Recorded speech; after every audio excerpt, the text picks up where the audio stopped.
Namaste, Hari Om.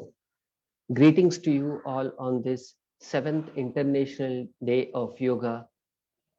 It's in 2014. This occasion was initiated by initiation was by our Honorable Prime Minister Narendra Modi ji. He had collated support from people across the country and through United Nations World Health Organization. This recognition was brought to the ancient tradition wisdom of yoga. This is a wonderful seva our Prime Minister has done to the wisdom of our rishis and our parampara.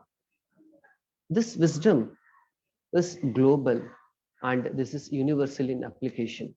It is not related to just one segment of people or based on caste, creed, religion, faith, belief systems, gender, any aspect. It is universal in application, and the fact that the UN has recognized this day to celebrate June 21st, the day of equinox, as International Day of Yoga, goes on to establish the recognition of the entire world to this aspect, the relevance of this aspect.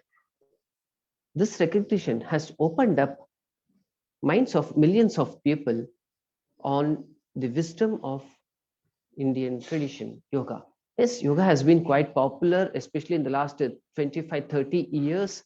It has research organizations have been there across the globe, and many universities, many institutions have done several researches on different aspects of yoga and how it can be useful for us on a day-to-day life, from the belief that yoga is related to something to sannyasins and the sages who are recluded from the worldly life, to the current situation where this is relevant to each and every individual, and for the common man it has been a long journey.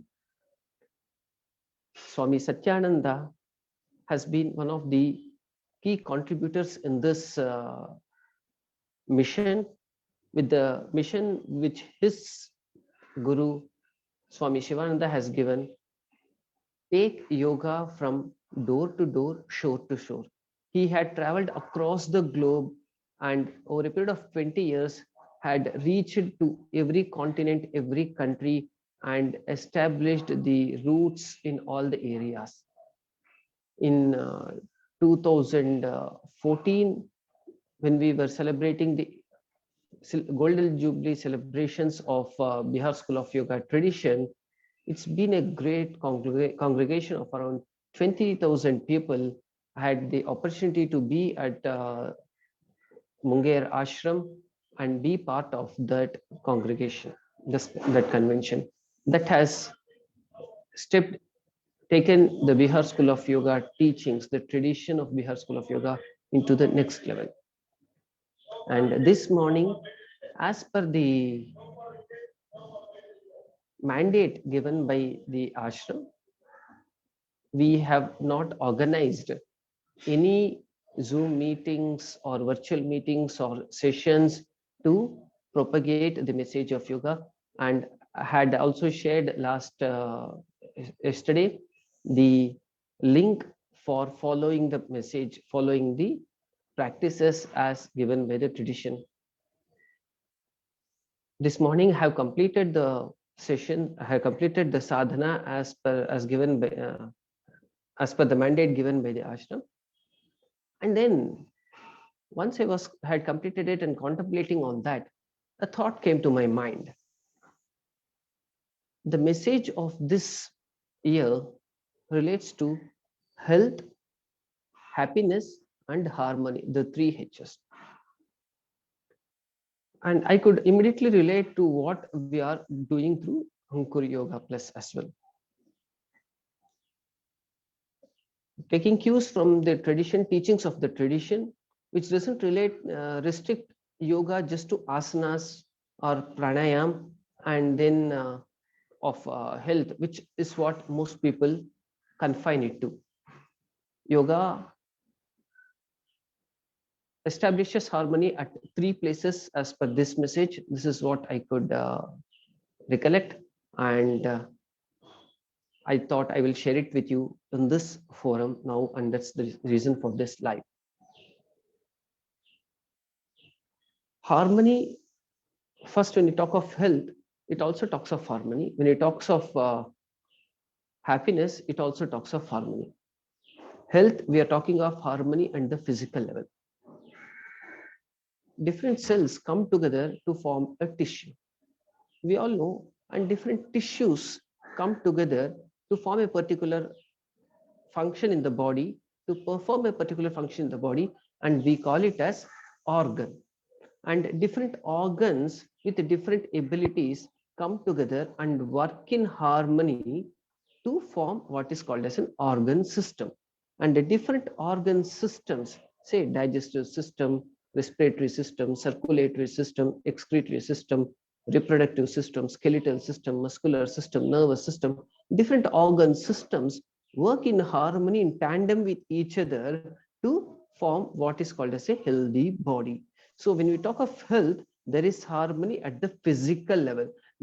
When there is no system that is more important or less important, there is a place for everything, and everything in its place. And this is a basic principle of harmony and happiness and health.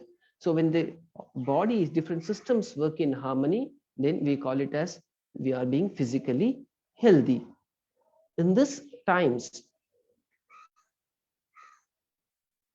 when the COVID and the pandemic times, we know more people, the attention and focus has been going primarily on the immunity levels to take care of our lungs capacity. In yogic way of life, this is the primary aspect we look at it, functioning of the lungs and the heart. And the practices are evolved in such a way that these two function in optimal way, so that the next element through pranayam, when we get the energy, when we take in pranic energy and circulate it through the whole body, the body is not just alive, it is also healthy and energetic as well. The energetic and enthusiasm lasts through the day to take forward whatever craft we are doing, to bring excellence to whatever craft we are doing through the day. So this forms the health aspect of the tradition. And next comes the aspect of happiness. Happiness is a state of mind. Asanas can help bring in happiness. Here, I would like to go a bit deeper into it. To be happy, we need to have prana.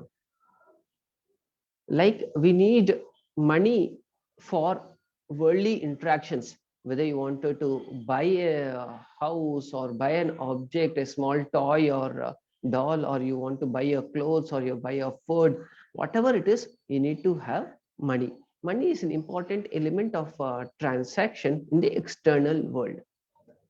If it comes to the internal world, if there is one element that is very essential for the harmonious interaction within the body, then it is prana.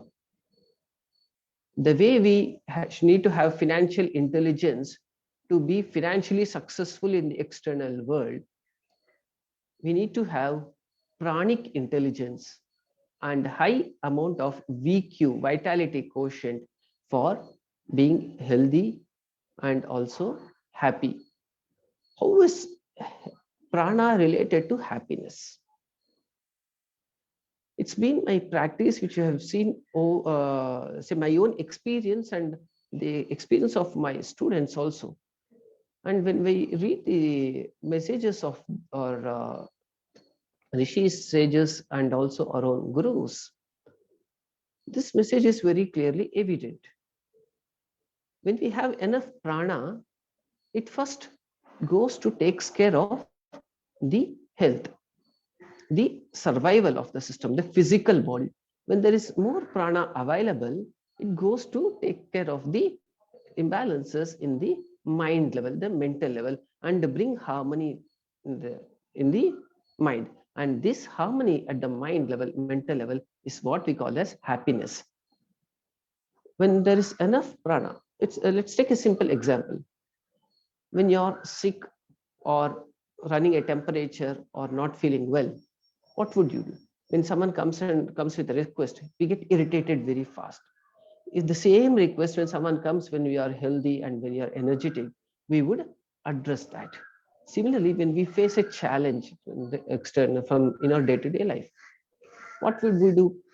When we are sick and healthy, we just get irritated, we get angry, and all those different emotions come out and we blurt out.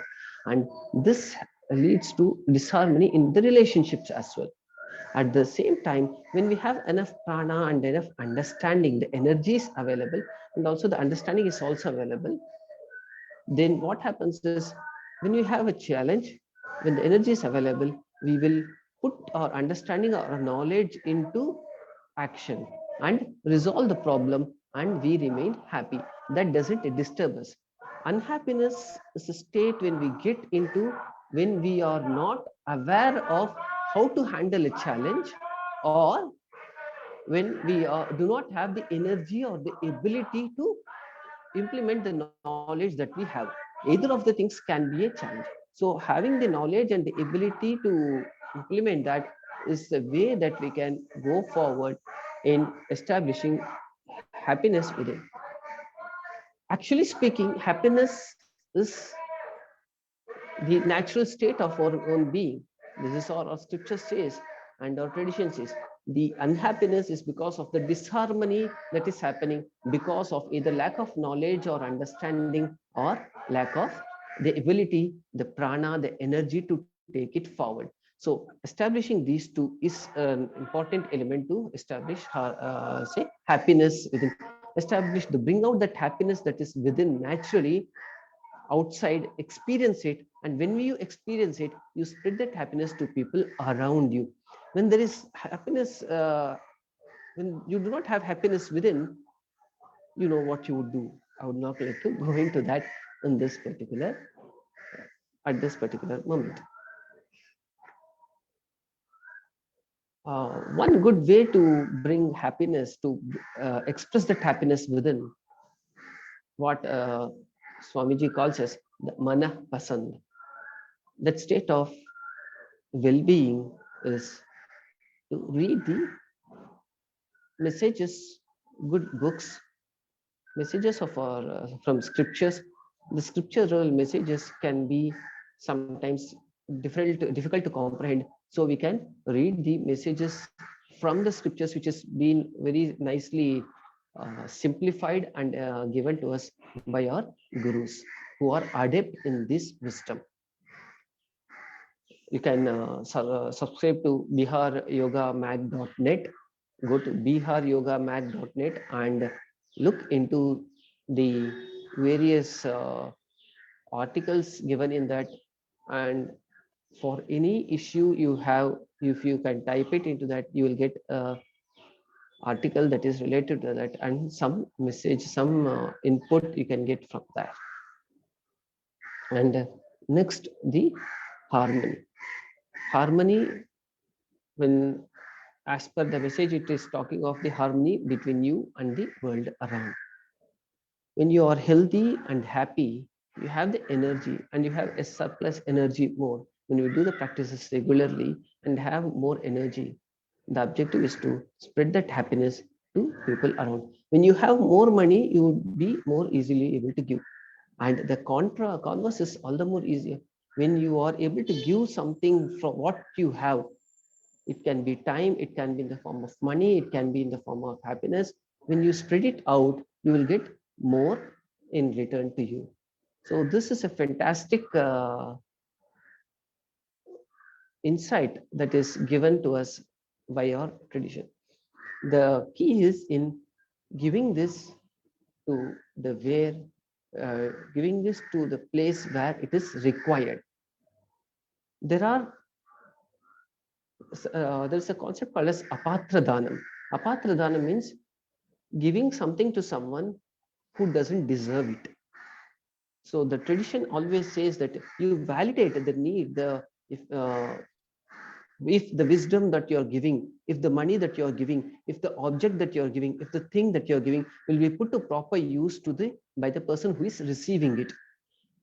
When you're giving, it is not that you have more that you're giving it and you're doing some benefit to the other person. The person who is receiving it is not something he's say getting it out of obligation or something.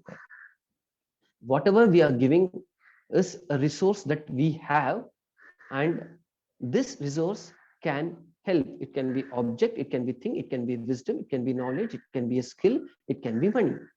This wisdom, when it goes to the other person, it has to serve a purpose there. Everything is created in this world with a purpose. So if that purpose is fulfilled, then that has to be given there. So this is a concept of giving. When you give in the right place, there will be harmony. When you give it at the improper place, there is a possibility of disharmony. How do we decide where it is required? First, understand if there is a real need, and if there is what you're giving will be put to proper use at that person, and if you have to necessarily give it to that person whenever you're giving something to someone. Definitely you'll need to give and you need to receive continuously. We have received this wisdom from our rishis, and we are not paying anything for this, and there is no patent, no copyright, or no other aspect that is given by the rishis to us, and we are enjoying the benefits of this wisdom, and we are enjoying the benefits of fresh air. And now early morning, once I'm sitting here doing the sadhana, we can hear the chirping of birds, and every day it's been a fantastic in the heart of a metropolitan city. If I'm able to have this beautiful environment of rural atmosphere, where I can see chiku trees, there are mangoes, and here there are goas, and here we have neem. All in front of me, we can see different kinds of trees. And just say turning the camera around for you to see all those things around here. You can see the mangoes over there probably, and then the guava plant over there, and then here again the chikus, and here you have the neem tree. A fantastic environment to be in and enjoy in the early morning. And this is something that nature has given to me. So I thought I'll share this joy to you this morning, and I'm sharing it with you. And in this nice occasion, if I'm able to give a positive message to you and you are able to benefit from it, does it not make a difference? This is a giving. And those who are really interested is only receiving it.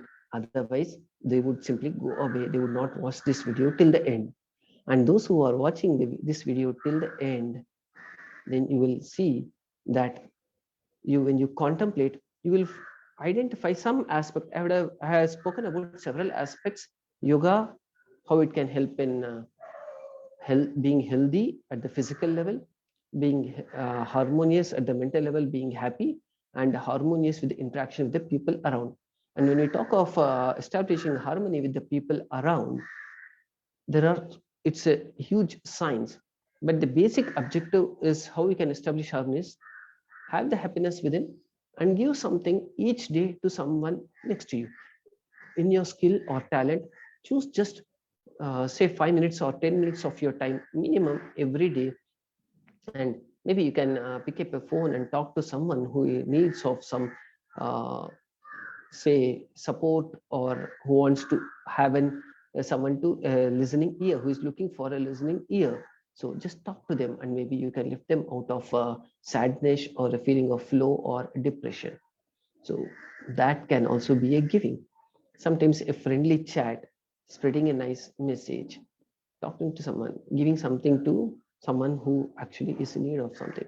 So when you look around, when we open up our mind of giving, we will find fantastic ways. One way I have seen is like in the last 4 or 5 years, it's more than since 2000. 15, yes. So it is for last 6 years have not bargained with a fruit and vegetable vendor down the lane. The concept was very simple. When I go to a departmental store or say what you call a corporate chain of stores selling fruits and vegetables, there is a for under each item there is a price tag that is put in. I just pick what I want and I go and make the payment at the bill counter at the price they have determined. There is no bargaining, nothing. And why should we bargain with a person at the street level? Sometimes the price may be slightly more, sometimes it is less. My concept was only I'm giving the price for what they are looking at. They are standing on the road, and then many times on sun and say different climatic weather is the rains. They stay there and try to earn a living to make something better for themselves. They're trying to establish a livelihood for their family. This I felt we need to support. Why should I bargain? The 5 rupees, 10 rupees which I may save through bargaining in buying a fruit or vegetable, I can even consider it as my contribution, which I wanted to anyway give away to someone. So when I changed that mindset, and when I felt that extra money, if I can give it off, they'll be more happy. I would always say I would not like to bargain anything, but you choose what is good and give me some fruits or vegetables. I can choose and pick the good ones. Where I do not know, I say you choose and give it to me happily. Whatever you give happily, I will take it. Because the fruit, the vegetable that we get in, the food that we get in also carries a positive energy. If they are happy and they are giving us happily, we get the food, not just the fruit or the vegetable, we get along with that also the positive energy that they are transferring to us. So maybe that 5 rupees, 10 rupees we are paying extra is for the happiness we are given to someone else. There's a cost for that happiness which we are getting also from them.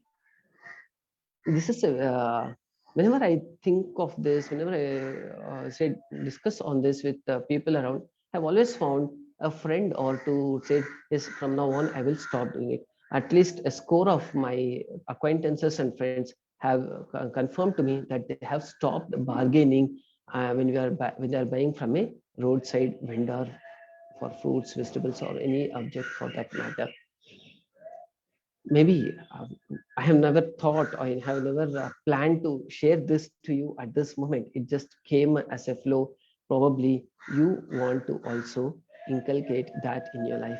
If you are doing so, please do so and share it in the comments below so it can inspire someone else to also follow suit. So this is a small way we can spread harmony around us. The harmony, if we have within, then we can spread it to people around.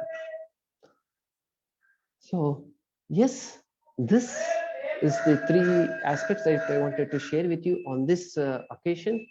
And one final information I would like to have decided to give away the wisdom to every Sunday for the next 2 months. That is next 8 weeks. I would be giving out. I'll be conducting a webinar on E cube for excellence. E cube, that is the three energies, how we can use the energy, the pranic energy, to help people be in harmony at all stages in their life. And how they can, what are those three energies which can help at the core level of our system and give support to whatever efforts we are taking at the external level.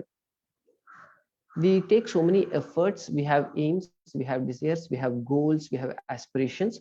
We try to go ahead and do those things, and during the implementation, while implementing, we do definitely face several obstacles. And what is that energy, what is those three energies that can help us endure and go through beyond those challenges and see that we reach our destination, our goal, and be happy and be in harmony. So this is what we are going to learn in this webinar. The first webinar we are planning to do it on this on coming Sunday. I'll be sharing the link to those who are interested. I'll be posting, of course, in the Facebook groups, and I'm also planning to do live sessions on both YouTube and Facebook like this on a regular basis. If you're interested in getting inputs on all these things, I would request you to like, if you're watching it is on YouTube, like on and follow us on YouTube. And I also invite you to join in our Facebook group and Telegram group. It is very easy. I'm giving the link below this uh, say video in whichever medium you are seeing. Apart from that, I'm also spelling out the link here. It is it's Ankur, ITSANKUR. It's ankur.co/FBVIP for the Facebook group. I'm repeating, ITSANKUR.co/FBVIP for the Facebook VIP group. And for the YouTube, it's ankur.co/YouTube. It is very simple.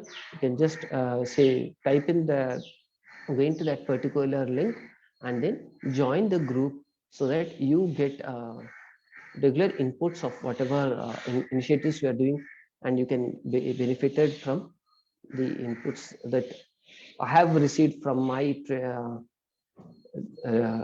gurus, Swami Satyananda, and also Swami Shivrishi ji, and my spiritual mentor and guru, Acharya Swami Chinajiyar Swamiji.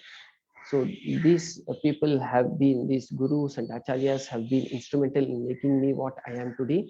And this effort through Ankur Yoga Plus, whatever I am doing, is to spread that wisdom to more people and see that more people benefit.